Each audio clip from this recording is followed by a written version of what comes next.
శ్రీమాత్రే నమః. నమస్తే అండి.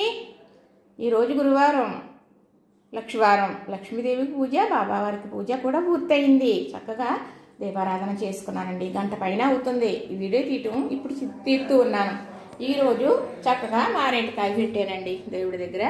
మారేడుకాయ పెట్టుకోవడం చాలా శుభదాయకం. ఎందుకునంటే దాని ఒక గాలి మనకి తగులుతూ ఉంటుంది, గొప్ప ఆరోగ్యం.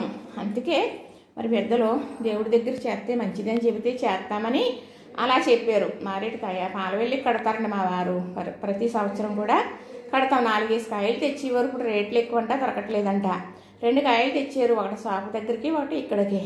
పాలవెల్లి కట్టాం కదా, పాలవెల్లి తీసేసినప్పుడు ఆ కాయ తీసి ఇలా మందిరంలో పెడతాను అనమాట. చక్కగా అయితే మనం పూజలో కూర్చుంటాం కదా, దాని ఒక్క గాలి మనకి తగులుతూ ఉంటుంది కదా, గొప్ప ఆరోగ్యం. అందుకు దేవుడి దగ్గర పెడతాం.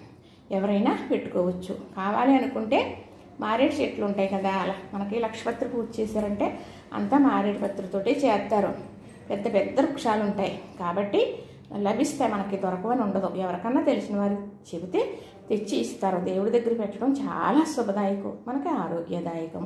ఇది నాకు తెలిసిన విషయం, మీకు చెప్పాను. పెద్దలు చెప్పారు కాబట్టి, చేసేవారు కాబట్టి నేను చేస్తూ ఉంటాను, మీకు చెబుతూ ఉంటాను. చూసారా, నచ్చిందా? చక్కగా అమ్మవారు అలా నవ్వుతూ కూర్చుని ఉంటారనమాట. ఏదో ఇలా కిందకు వంగున్నట్టు ఉంటారు ఏంటండి మా అమ్మవారు. ఏ ముత్తాలు చేసి కూర్చోబెడతానో ఇలా ఇలా వంగుని అవన్నీ చూస్తున్నట్టుగా అనిపిస్తుంది నాకు. సరే, నచ్చిందా? ఆవిడ మీద ప్రేమ నాకు, అంతగా అనుకుంటానేమో. నచ్చింది కదా, లైక్ చేయండి, షేర్ చేయండి, సబ్స్క్రైబ్ చేయండి.